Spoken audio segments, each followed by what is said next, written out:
14장 1절이 우리 지난 주일에 본 대로 사랑을 추구하며 신령한 것들을 사모하되 특별히 예언을 하려고 하라 라는 말씀으로 시작을 했죠.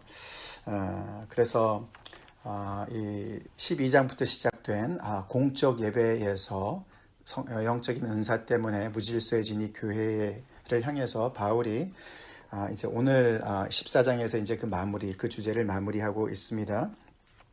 근데 그 14장 1절에서 이미 시작한 그 이야기가 계속 이제 줄을 이루는 것이죠. 예배 중에 많은 은사들이 이제 나타나면서 하나님 앞에 예배를 드리는데 그 중에서 이제 정말 사랑을 추구하는 모습이 이제 두드러지게 나타나야 되는 것을 얘기하면서 그는 동시에 오늘 39절 40절에 보면은 예언을 패하지 아니하고 방언을 금하지 않습니다. 그렇죠? 그래서 내 형제들아 예언하기를 사모하여 하며 방언하기를 금하지 말라. 내 형제들이라고 얘기했지만 자매들도 포함이 되죠. 네, 그래서 모든 예배를 드리는 예배자들한테 그 형제 자매들한테 예언을 사모하고 방언 말하기를 금하지 말아라. 그렇지만 사랑으로 특별히 이제 그 예배 전체에서 가장 중요한 오늘 14장에서 전체적으로도 그렇고 오늘에도 여러 번 나타났는데 덕을 세우기 위해서 해라. 교회의 덕을 세우기 위해서 해라. 우리가 예배를 이제 공적인 예배를 할 때 우리가 하나님께 영광을 드리고 하나님께 예배를 드리는 것이지만 그 예배를 통해서 교회가 세워진다는 것을 계속 강조하고 있습니다. 그래서 우리가 함께 예배를 드릴 때에 우리의 모든 예배 요소가 주님의 몸을 지체들을 세워나가는 일을 하게 되는 거고 그렇기 때문에 그 안에서 그 지체를 세워나가는 데 있어서 예언도 필요하고 방언도 필요하고 또 하나님의 말씀을 가르치는 말씀도 필요하고 여러 가지가 필요한 것이죠. 네. 그래서 그 예배가 품이 있고 질서가 있어야 된다라고 이야기를 합니다. 네. 그런 말이 있어요. 예배를 드리는 사람들의 모습을 보면 그 예배를 받는 대상자의 모습이 보인다. 네. 그래서 우리가 이 하나님을 예배하는 자들의 그 예배의 모습을 보면은 하나님의 인격이 드러나야 되는 것이죠. 그래서 예배 안에 질서가 있어야 되는 거예요. 왜냐하면은 거기 33절에 보시면은 우리가 믿는 하나님은 무질서의 하나님이 아니시고 오직 화평의 하나님이시기 때문에 그렇죠.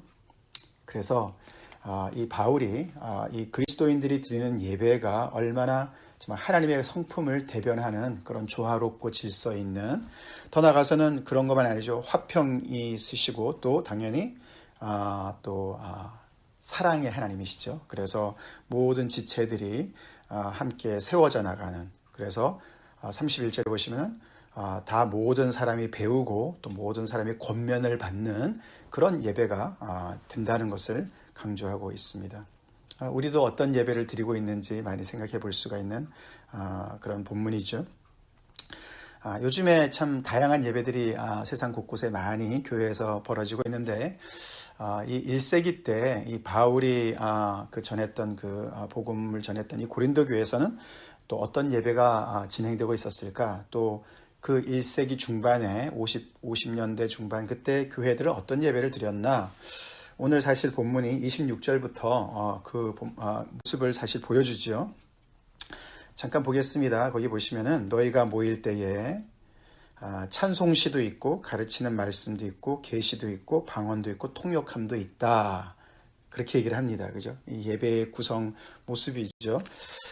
우리도 이제 예배를 생각해 보시면 여러 가지 요소들이 있습니다만, 전체적으로 26절부터 이게 35절까지를 쭉 보시면은 굉장히 예배가 정말 성령의 임재가 굉장히 실제적으로 느껴지는 그런 예배였던 것 같습니다. 그래서 성령이 정말 자유롭게 거기에 모여 있는 사람들에게 역사하시면서 어떤 사람은 찬송으로, 어떤 사람은 가르치는 말씀으로, 또 어떤 사람은 계시로, 어떤 사람은 방언으로, 또 그 방언을 통역하는 것으로 이렇게 어떤 정형화된 어떤 틀이 있고 주보가 있는 게 아니라 예배 순서가 있는 것이 아니라 자유롭게 쭉 흘러가는 어떤 그런 모습을 보게 되는 것이죠. 이들이 모여 있는 것은 가정에서 모여 있습니다. 그죠? 몇 번 말씀을 드렸지만, 근데 그 가정에 정말 오래 신앙생활 오래 한 사람들도 있고 초심자도 있고 또 안 믿는 사람들도 가끔씩 가정이니까 올 수가 있는 상황 아니겠습니까? 요즘으로 말하면 열린 예배를 하는 것이죠.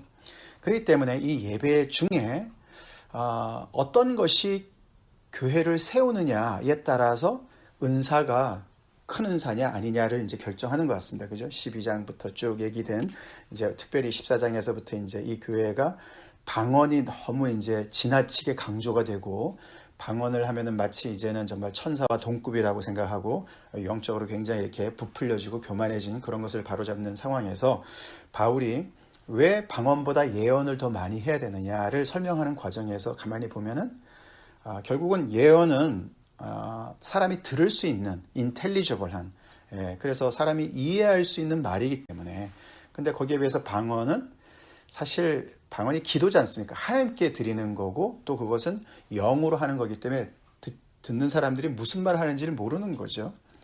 이제 그래서 우리가 그 앞에 14장 앞에 부분에 보면은 방언은 마치 그 검은고나 피리처럼 아니면 나팔 소리처럼 또는 외국인 말처럼 외국어처럼 그렇게 해서 이게 분명한 소리를 내지 않으면 그 의미를 해석하지 않으면 못 알아듣는 거기 때문에 그것은 혼자 있을 때 하고 그래서 자기의 덕은 세울 수 있을지 모르지만 자기의 믿음은 강화시킬 수 있을지만 교회 전체의 덕을 세우는 데는 도움이 안 된다라고 이야기를 하는 것이죠. 그래서 이 공적 예배에 있어서는 모든 지체들이 알아들을 수 있는 말로 바울이 깨달은 5마디 말이 1만 마디의 방언보다 더 유익하지 않냐. 내가 너네한테 갔을 때 방언으로 하지 않았느냐. 너네가 그냥 알아들을 수 있는 간단한 복음 십자가의 도를 전해서 너네가 그리스도인이 된 것이 아니냐라고 앞에서도 얘기를 합니다. 그죠? 그래서 그들에게 이런 여러 가지 이제 그런 성령의 나타남들이 있으면서 결국은 이 모든 것들을 26절 끝부분에 보시면은 모든 것을 덕을 세우기 위하여 하라라고 이제 얘기합니다. 이것이 우리 그리스도인들의 예배의 가장 중요한 핵심적인 그런 지침입니다. 우리 예배 요소에 어떤 요소가 있다 할지라도 당연히 하나님께 영광을 돌리는 일이지만 또 동시에 모든 것을 덕을 세우기 위해서 교회를 세우는 데 도움이 되는 것을 해야 된다는 거예요. 자기 어떤 굉장히 신령한 어떤 그런 영적인 은사를 드러내는 자리도 아니고 그리고 모든 다른 사람들 하나도 알아듣지 못하는데 혼자서 그냥 막 황홀경에 빠져서 이런 것도 아니고 그래서 그걸 자세하게 얘기합니다. 그죠? 그래서 만약에 방언이 있다면은 통역하는 사람이 꼭 있어야 된다. 통역하는 사람이 없으면은 방언하지 말아라. 공적 예배에서 이렇게 분명하게 얘기를 하고 예언하는 사람도 2-3 사람이 하는데 근데 예언은 예언하는 사람들이 서로가 제재를 하고 분별해야 된다. 이렇게 얘기를 합니다.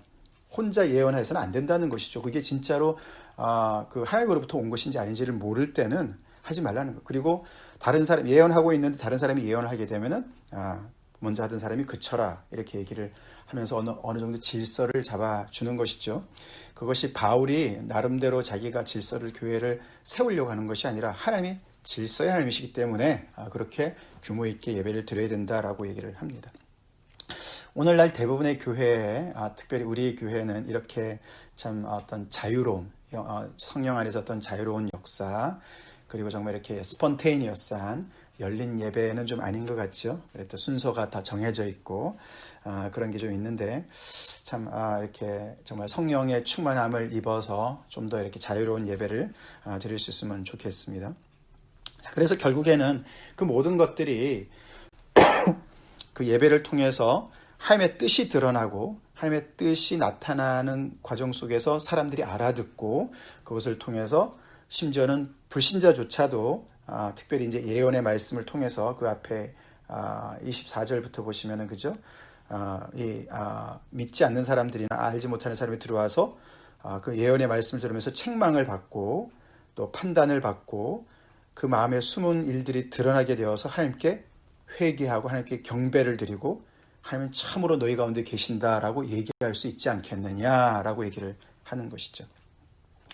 열린 예배 좋지만 그 열린 예배가 그 사람들의 그 유저 프렌들리가 돼서 믿지 않는 사람들의 그런 귀나 간지럽히고 그들의 좋아하는 말들이나 하고 긍정적인 사고니 뭐니 말이죠. 복이니 이런 얘기를 하는 것이 열린 예배가 아니죠. 열린 예배에 불신자들이 들어왔을 때 그 속에서 하나님의 말씀이 선포되어지고 복음이 선포되어져서 그들의 자신들의 모습이 드러나고 하나님께 말씀 앞에서 책망을 받고 그들이 회개하고 돌이켜서 하나님이 여기 계시는구나 그렇게 하는 것이 진짜 열린 예배가 되겠죠.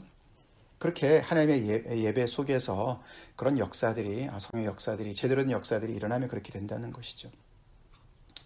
자, 그렇게 하면서 이제 이 12장부터 14장까지 이 고린도 교회에 나타난 그런 영적인 은사 때문에 무질서해진 예배를 이렇게 바로 잡으면서 바울은 계속해서 정말 굉장히 어려운 그 주제를 치우치지 않게 잘 풀어나가면서 정말 그들이 모두가 성령의 은사에 충만하고 영적인 은사에 충만해서 그것을 교회를 세우는 일에 잘 사용하는데 그 모든 것들이 사랑을 통해서 세워지기를 바라고 그리고 방언보다는 예언을 더 하는 것이 정말 바람직하다. 그리고 교회 예배가 품있고 질서있게 해야 된다라고 이야기를 이렇게 마무리를 하는 걸 볼 수가 있죠. 사실 오늘 본문에 사실 좀 어려운 얘기들이 들어가 있습니다. 해석하기 어려운 부분이 특별히 34절, 35절 아까 여러분 같이 제가 읽어드릴 때 들으면서 오랜만에 또 들으셔서 깜짝 놀랐을 것 같은데요. 그 여자는 교회에서 잠잠하라 이렇게 시작하는 부분이 있지 않습니까? 그들에게는 말하는 것이 허락함이 없나니 율법에 이른 것 같이 오직 복종할 것이요 만일 무엇을 배우려거든 집에서 자기 남편에게 물을지니 여자가 교회에서 말하는 것은 부끄러운 것이라. 이 말씀이 사실은 이 말씀이 빠져도 그대로 전체적인 이런 아까 말씀드린 얘기들이 다 그냥 잘 이렇게 연결되어져서 메시지가 잘 전달이 되는데 이 부분이 확 들어가 있습니다. 그리고 사실 이 부분이 또 앞에 11장에서 이미 그 예배의 어떤 복장에 대한 이야기를 하면서 여자들이 머리에 써야 된다 이런 얘기하면서 그들이 공적 예배 때 기도하는 거나 예언하는 것을 언급을 하면서 그것을 말리지 않습니다. 거기서 보면은 교회 자매들도 그렇게 기도하고 또 예언하는 것을 이야기하고요. 또 아시다시피 로마서 16장이나 사도행전 18장이나 이런 데 보시면 바울의 동역자 중에 자매들이 있었지 않았습니까?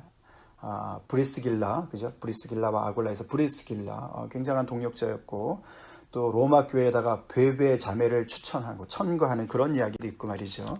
또 사도행전 저 뒤에 가보면은 전도자 빌립의 딸 넷이 있었는데 그들이 다 예언하는 사람들이었습니다. 그래서 그런 전체적인 거로 봤을 때 이 부분이 굉장히 이렇게 반대되는 이야기를 하지 않습니까? 사실 이 조금 전에 읽어드린 34절, 35절은 디모데전서 2장에 나오는 여자들은 교회에서 잠잠해라 뭐 이런 말들이 이제 또 거기서 나오는데 그래서 참 이제 많이 좀 해석하기가 어려운 부분이죠. 이제 이런 것이 있을 때 우리는 늘 이제 성경을 해석하는 큰 틀은 그러니까 성경 전체에서 얘기하는 것이 뭐냐, 원리가 뭐냐. 근데 조금 다른 거기에 상반되는 이야기가 나올 때는 어떤 특수 상황들을 우리가 생각해 보게 되는 것이죠. 그래서 이제 이 해석이 여러 가지로 이제 노력을 많이 합니다. 그래서 어떤 사본에는 이 부분이 빠져 있다. 그렇게 얘기도 하기도 하고, 나중에 누가 이제 집어넣은 거다, 뭐 이런 얘기도 하고 말이죠. 이제 그런 얘기를 하는데, 뭐 지금 성경 공부 시간이 아니니까 거기까지 자세하게 얘기하기는 어렵고요. 그래서 우리가 이해하기로는, 이 고린도 교회 안에서 또 어떤 그런 어떤 그 자매들의 어떤 뭐랄까 이렇게 좀 우리 지난 11장에도 봤지만 머리 쓰는 것으로부터 자유케 되고 싶은 이런 마음들 이제 그런 거라든가 아니면은 교회를 좀 더 어지럽게 하는 어떤 그런 일들이 있지 않았을까. 그리고 조금 더 이제 세월이 지나면서 이렇게 자유롭고 열린 예배가 계속 되지만 이제 너무나 이제 무질서해지는 것들을 잡기 위해서 나중에 보면은 교회 안에 리더들을 세우고 또 이제 디모데 전서에도 보면은 이제 그래서 예배의 어떤 질서를 잡아나가는 것을 볼 수 있거든요. 그래서 그것이 이제 이렇게 강조된 것이 아니냐라고 얘기를 합니다. 그렇지만 전체적으로 우리가 봤을 때 하나님께서 그 자매들한테도 그런 정말 당연히 하나님의 성령의 은사를 이야기하고 또 주시고 교회 안에서 그들의 사역을 또 세워나가는 것을 우리가 또 이 바울의 그런 그 기록을 통해서 또 볼 수가 있습니다. 자, 그래서 우리 예배를 잠깐 이제 좀 살펴보면 좋겠습니다. 그러니까 예배가 항상 두 극단이 있어요, 그죠? 너무나 이렇게 정형화되고 틀 속에서 그냥 마치 무슨 방송 찍듯이 딱 1시간, 50분, 이런 거 있잖아요. 그죠? 너무나 이게 짜여져가지고, 무슨 말을 할지, 누가 언제 들어오지, 이런 거 다 짜여가지고, 무슨 프로덕션을 하는 것처럼 그런 예배가 있을 수도 있고, 아니면 완전히 반대로, 열려 있다고 그래서 무질서하고 무절제하고, 무형질, 뼈대가 하나도 없는 그런 예배가 있을 수도 있겠고, 근데, 정말 이 초대교회 이런 예배처럼, 이런 정말 성령이 충만해서 자유로운 열려있는 그런 예배를 참 드리면 좋겠습니다. 근데 그만큼 우리가 이제 영적인 실력이 필요한 것이죠. 그죠? 성령에 충만한 그런 한 사람 한 사람의 그런 또 능력이 필요한 것 같고, 또 서로가 그렇게 해서 정말 또 서로가 이렇게 견제할 수 있는 이 예배가 이렇게 보면 이제 진행자가 없는 거예요. 그죠? 누가 하나가 이렇게 쭉 진행하는 게 아닌 것 같습니다. 굉장히 자유로운 그런 예배인데, 그런 예배를 드리면서 한 사람 한 사람이 그 속에서 예배를 통해서 믿음이 성장하고 하나님을 더욱더 알아가고 하나님을 더 사랑하고 이렇게 몸이 더 강건해지는 것을 우리가 보게 되지요. 그래서 우리가 예배를 생각해 볼 때 그냥 내가 혼자 가서 예배를 말씀을 듣고 은혜를 받는다. 굉장히 오늘날의 이제 예배는 이 설교에만 강조가 많이 되는 경향이 있습니다. 그죠? 중요한 것이 하나님의 말씀이 맞습니다만, 그러나 그것만이 예배가 절대로 아닌 것이죠. 그래서 되도록이면은 많은 사람들이 참여하는 예배, 그것도 그냥 자기의 어떤 그런 재능을 자랑하는 그런 발표하는 자리가 절대로 아니고, 성령의 어떤 그런 나타남과 능력이 그 예배를 통해서 더욱더 예배를 세울 수 있는 그런 예배가 되기를 우리가 바라야겠습니다. 마지막으로 그러면서 바울이 만일 누구든지 이런 얘기를 하죠. 그렇게 쭉 얘기하다가 그래도 이런 이야기를 해도 안 듣는 사람들을 염두에 두고서 그래도 나는 방언이 최고야, 나는 내가 마음대로 할 거야 라고 생각하는 사람들을 염두에 둬서 36절에 하나님의 말씀이 너희로부터 난 것이냐 또는 너희에게만 임한 것이냐, 만일 누구든지 자기를 선지자나 혹은 신령한 자로 생각하거든 내가 너에게 편지하는 이 글이 주의 명령인 줄 알라. 그렇게 강력하게 경고를 합니다. 자기만 은혜를 받았다, 자기만 성령을 받았다라고 생각하는 그런 교만한 사람들을 향해서 바울은 이렇게 만일 누구든지 그 얘기를 여러 번 중요한 시기에 하는데 3장에서 8장에서 여기 14장에서 얘기를 합니다. 3장에서는 지혜에 대해서 만일 누구든지 지혜롭다고 생각하면은 어리석은 자가 되라. 그리고 누구든지 지식이 있다고 생각하면 아무것도 모르는 것이다. 이제 8장에서도 지식은 교만하게 하고 사랑은 덕을 세운다, 이 얘기를 하면서도 그렇고요. 이렇게 오늘도 이제 이 영적인 은사에 대해서도 자기만 독불장군으로 생각하는 사람한테 다시 이렇게 얘기를 하죠. 그래서 여기서 이글이 주의 명령인 줄 알라. 그러면서 만일 누구든지 알지 못하면 그는 알지 못한 자니라. 이렇게 얘기를 합니다. 내가 지금 쓰는 이 글이 주님께로부터 받아서 쓰는 글인데 여기에 너네가 반기를 든다면 너는 주님을 모르는 거나 똑같은 거야 라고 확실한 이제 엄중한 경고를 하지요. 그러면서 이 초대교회에 정말 막 이제 걸음마하고 있는 2, 3년밖에 안 된 이 교회가 정말 성령 안에서, 성령이 충만한 가운데서 또 이런 질서 안에서 예배를 통해서 교회가 점점 더 건강하게 서가는 것을 이렇게 당부하는 말씀입니다. 우리 예배도 더욱더 아까 말씀드린 대로 성령이 충만하고 열려 있어서, 성령께 열려 있어서 더 풍성한 예배, 그리고 또 각자가 더 참여하고 몸이 더욱더 건강해지는 예배, 더 나아가서는 불신자들이 들어와서 아까 말씀드린 대로 우리 안에 나타나는 하나님의 그런 귀한 말씀을 통해서 정말 회개하고 주님 앞에 돌아서는 예배가 있기를 간절히 함께 소원하면서 기도하겠습니다. 다 같이 기도하겠습니다.